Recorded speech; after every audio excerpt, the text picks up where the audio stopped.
Have you ever wondered why a single decision about succession could tear apart the most powerful kingdom in ancient history? The book of 1 Kings isn't just another biblical narrative, it's a masterclass in political intrigue, divine intervention, and the catastrophic consequences of abandoning foundational principles. What you're about to discover will fundamentally change how you view leadership, wisdom, and the delicate balance between earthly power and spiritual authority. Picture this. You're witnessing the final moments of King David's reign, one of history's most legendary rulers. But instead of a peaceful transition, you're thrust into a world of palace coups, competing claims to the throne, and family betrayals that would make modern political dramas seem tame by comparison. This is where our journey through 1 Kings begins, and trust me, it only gets more intense from here. The opening chapters of 1 Kings read like a political thriller. King David, now elderly and frail, faces a crisis that threatens everything he's built. His son Adonijah, believing he's the rightful heir, stages what amounts to a royal coup, gathering supporters and proclaiming himself king. But there's a problem. David had already promised the throne to another son, Solomon, born to Bathsheba. The tension is palpable as two potential kings vie for control of Israel's destiny. What makes this succession crisis so compelling isn't just the political maneuvering, it's the human drama underneath. Imagine being Bathsheba, fighting for her son's future while her aging husband's grip on power weakens by the day. Picture Nathan the prophet, forced to choose between remaining neutral and actively intervening in royal politics. These aren't just historical figures, they're people facing impossible choices with eternal consequences. The resolution comes swiftly and decisively. David, despite his physical weakness, demonstrates the leadership that defined his reign. He immediately confirms Solomon as his successor and orchestrates a coronation that leaves no room for dispute. Adonijah's supporters scatter like leaves in a windstorm, recognizing that their attempted coup has failed before it truly began. This isn't just about political power, it's about divine will manifesting through human events. But here's where the story takes an unexpected turn that reveals profound truths about wisdom and leadership. Solomon, now firmly established as king, faces a moment that will define his entire reign. In a dream, God appears to the young monarch and offers him anything he desires.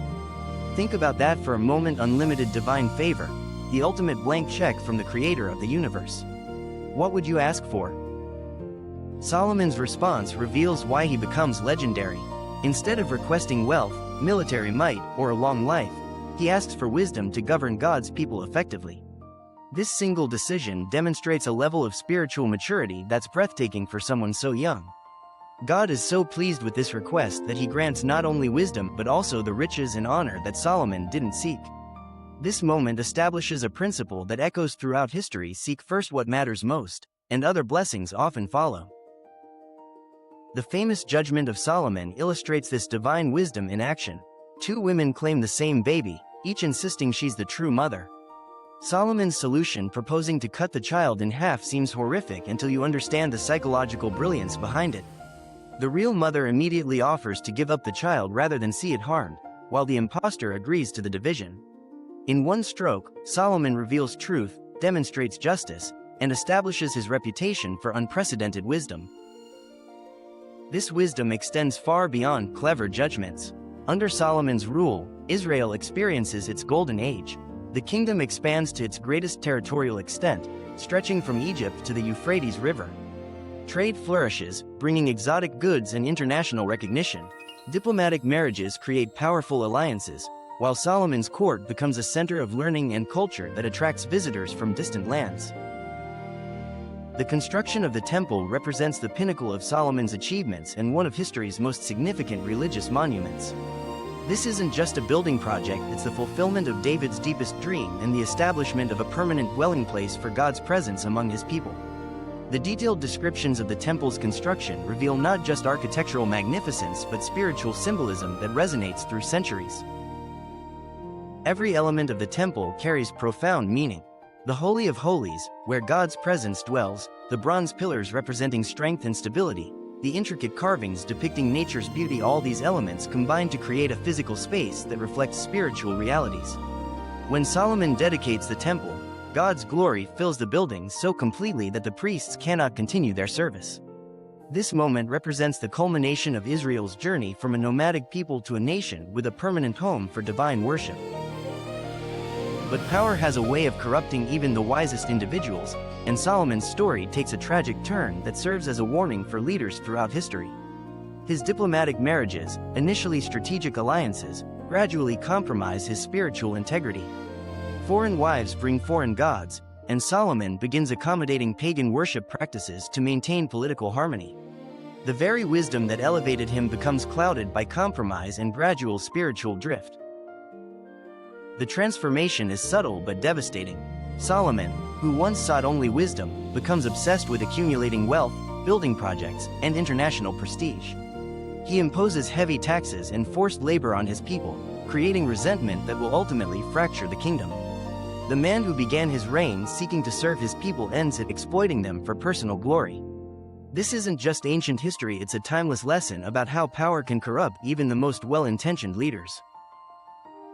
God's response to Solomon's spiritual decline reveals divine justice tempered by mercy. Rather than immediately destroying the kingdom, God announces that the division will occur after Solomon's death, and even then, one tribe will remain loyal to David's lineage for the sake of promises made to David himself. This demonstrates how divine faithfulness operates even in the face of human failure, honoring commitments made to faithful servants while still administering necessary consequences. The kingdom's division under Solomon's son Rehoboam illustrates how poor leadership can destroy in moments what took generations to build. When the northern tribes request tax relief, Rehoboam's advisors present two different approaches. The older, experienced counselors recommend compassion and service to win the people's loyalty. The younger advisors suggest an even harsher approach to demonstrate strength. Rehoboam's choice of the harsh path triggers an immediate rebellion that splits Israel permanently into two kingdoms. This division creates the northern kingdom of Israel, comprising 10 tribes under Jeroboam's leadership, and the southern kingdom of Judah, consisting of the tribes of Judah and Benjamin under Rehoboam. The split isn't just political, it's spiritual, with Jeroboam establishing alternative worship centers to prevent his people from traveling to Jerusalem and potentially transferring their loyalty back to the Davidic dynasty. The remainder of 1 Kings chronicles the parallel histories of these two kingdoms, and the contrast is striking. While Judah maintains some connection to proper worship at the temple in Jerusalem, Israel quickly descends into idolatry and political instability. King after king fails to establish lasting peace or spiritual renewal, creating a cycle of rebellion, judgment, and temporary reprieve that becomes tragically predictable. Into this spiritual darkness steps one of history's most dramatic figures, Elijah the prophet. His confrontation with King Ahab and Queen Jezebel over Baal worship represents more than just religious disagreement, it's a battle for Israel's spiritual survival.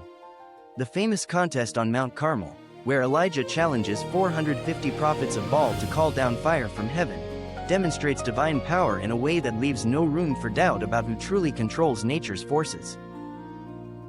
Yet even Elijah, despite his miraculous victories, experiences profound human moments that make him relatable across centuries. After his triumph on Mount Carmel, Jezebel's death threats send him fleeing into the wilderness in fear and depression.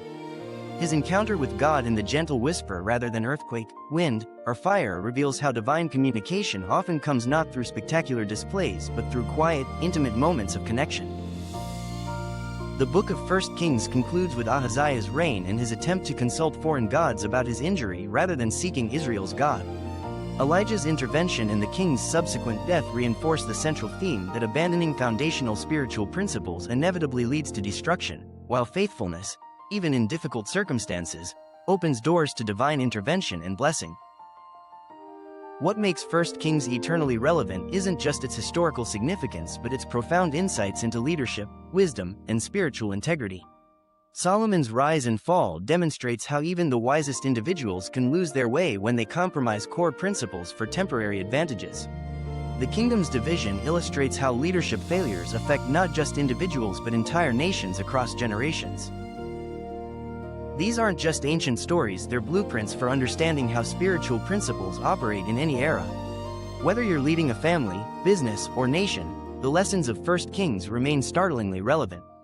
Seek wisdom over wealth, maintain integrity despite pressure, and remember that true success comes from aligning with eternal principles rather than temporary expedience.